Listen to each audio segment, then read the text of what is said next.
नमस्कार, फाइटर समाचार में आपका स्वागत है। पेश है आज 30 अगस्त दोपहर 3 बजे राजस्थान की खास खबरें।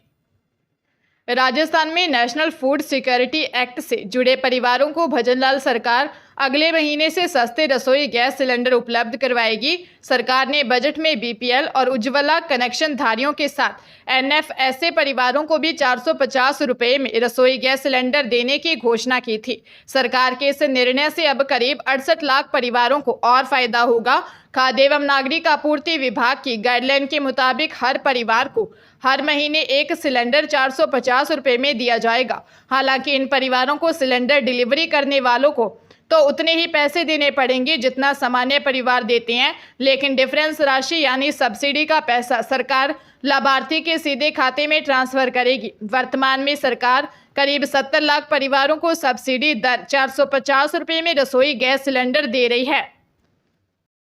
अलवर एसीबी ने कलेक्ट्रेट में होमगार्ड सैजुद्दीन को 30,000 रुपये की रिश्वत लेते हुए रंगे हाथ गिरफ्तार कर लिया। होमगार्ड ने दूसरे युवक को होमगार्ड लगवाने के एवज में 3 लाख की रिश्वत मांगी थी। एसीबी के डीएसपी महेंद्र कुमार ने बताया कि होमगार्ड सैजुद्दीन ने होमगार्ड में भर्ती कराने को लेकर युवक से 3 लाख रुपए की रिश्वत मांग की थी, जिसके लिए पहले 50,000 रुपये मांगे थे। उसके बाद एसीबी ने रिश्वत मांगने की पुष्टि की। इसके बाद एसीबी टीम ने होमगार्ड को 30,000 रुपये की रिश्वत लेते हुए अरेस्ट किया। जब एसीबी होमगार्ड को अरेस्ट कर ले जाने लगी तो आरोपी बोलता रहा कि उसे फंसाया गया है, उसके प्लॉट बेचान की बात की गई थी, उसी एवज में पैसे लिए गए। अब एसीबी जांच में लगी है।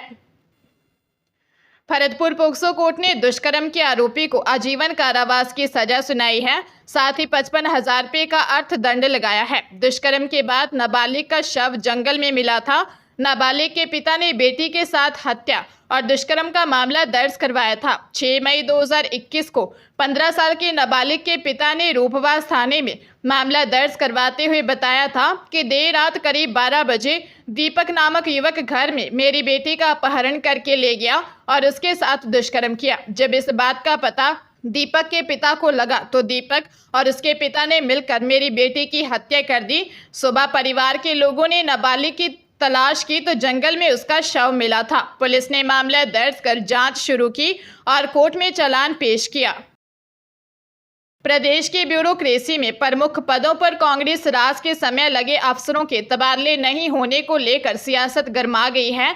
पूर्व सीएम अशोक गहलोत ने अब तक अफसरों के तबादले नहीं होने पर सवाल उठाए हैं। गहलोत ने लिखा, तबादला सूची के इंतजार में अब अधिकारियों के बीच भी असमंजस की स्थिति पैदा हो गई है। इसके कारण जनता के काम प्रभावित हो रहे हैं। इस पर मंत्री राज्यवर्धन सिंह राठौर और पूर्व नेता प्रतिपक्ष राजेंद्र राठौर ने पलटवार करते हुए कहा, सरकार में आपके द्वारा उच्च पदों पर लगाए गए अधिकारियों का व्यवहार अब आपके अनुकूल नहीं रहा है, इसलिए आप बदलते परिवेश में ऐसे अधिकारियों का तबादला करवाना चाहते हैं। पूर्व सीएम अशोक गहलोत ने एक्स पर लिखा, हमारी सरकार के दौरान भाजपा ने प्रदेश की ब्यूरोक्रेसी पर तमाम आरोप लगाए थे।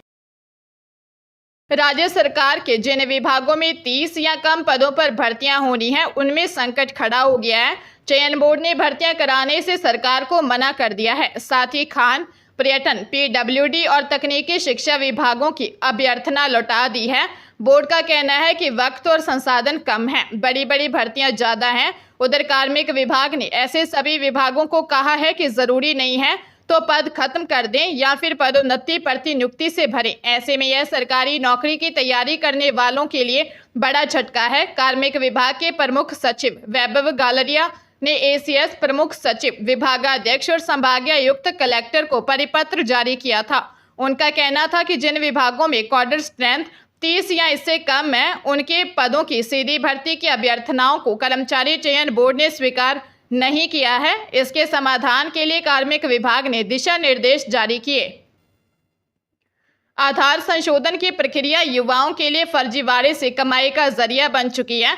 अपडेट कराने के नाम पर आधार कार्ड में फर्जीवाड़ा कर 674 से अधिक युवाओं ने अपनी उम्र बढ़ा ली।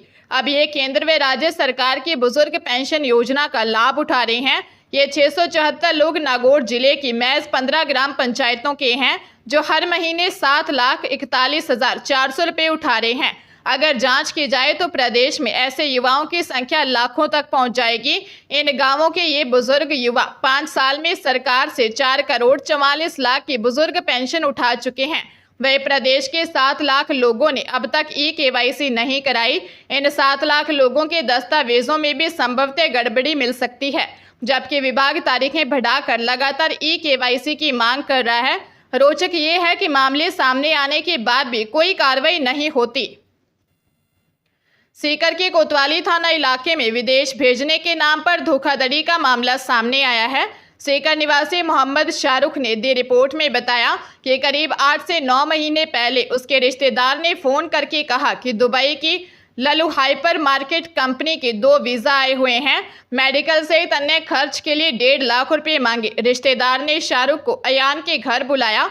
शाहरुख और उसके पिता इंदिरा हॉस्पिटल के पास अयान के घर गए, जहां शाहरुख के मामा और परिवार के अन्य लोग भी थे। सभी के सामने शाहरुख ने डुंडलौत निवासी आरिफ को पासपोर्ट और 50,000 रुपए दिए। 14 नवंबर को आरिफ ने उसे पासपोर्ट, वीज़ा और एयर टिकट देकर 1 लाख रुपए और ले लिए। कहा कि तुम्हें कल दिल्ली एयरपोर्ट पहुंचकर दुबई जाना है। आरिफ को पैसे देकर शाहरुख दिल्ली एयरपोर्ट पर गया, जहां पता चला कि टिकट फर्जी है। पुलिस ने मामला दर्ज कर जांच शुरू कर दी है। राजधानी जयपुर में पड़ोसी युवक द्वारा नाबालिग लड़की से रेप का मामला सामने आया। धोखे से मिलने के बहाने आरोपी पड़ोसी ने उसे घर बुलाया। नाबालिग से दुष्कर्म के दौरान उसके 2 दोस्त बाहर खड़े होकर पहरा देते रहे। हरमाड़ा थाने में 16 साल की लड़की ने दी रिपोर्ट में बताया कि उनके पड़ोस में किराए से कमरा लेकर लड़के रहते थे। पड़ोसी होने के कारण आरोपियों से बातचीत हो जाती थी। इस दौरान आरोपी पड़ोसी ने उसे बहाना बनाकर धोखे से खुद के घर बुलाया। मिलने जाने पर आरोपी पड़ोसी ने उसके साथ जबरदस्ती की। घर पर मौजूद इसके दोनों दोस्त बाहर खड़े होकर निगरानी रखने लगे। अकेला पाकर आरोपी पड़ोसी ने रेप किया। किसी को बताने पर मारने की धमकी दी। पुलिस ने पोक्सो एक्ट के तहत रिपोर्ट दर्ज कर जांच शुरू कर दी है। राजस्थान के स्कूलों में अब सर्दियों की छुट्टियां तभी होंगी जब कड़ाके की सर्दी पड़ेगी। इसके लिए शिक्षा विभाग ने वार्षिक शिविरा पंचांग में बदलाव की तैयारी शुरू कर दी है।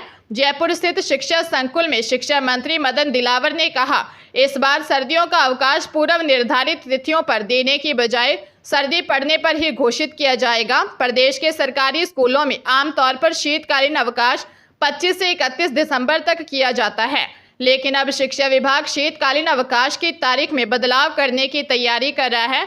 शिक्षा विभाग के शिविरा पंचांग में इस बार शीतकालीन अवकाश 25 दिसंबर से 5 जनवरी तक दिया गया है। शिक्षा विभाग इस तारीख में बदलाव करने की तैयारी पर मंथन कर रहा है।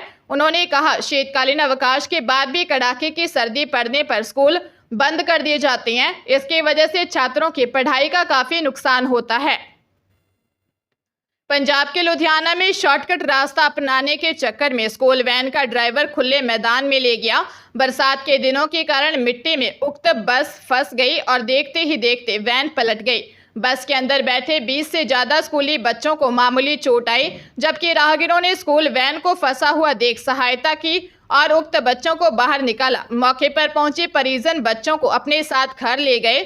जानकारी के मुताबिक चंडीगढ़ रोड स्थित सब्जी मंडी के पास की एक प्राइवेट स्कूल वैन रोजाना की तरह बच्चों को लेकर स्कूल की तरफ जा रही थी। वर्धमान चौक के पास जाम के कारण ड्राइवर ने शॉर्टकट रास्ता ढूंढा और ड्राइवर वर्तमान मिल के सामने स्थित गलाडा ग्राउंड में से निकल रहा था कि बरसाती पानी में उक्त वैन पलट गई।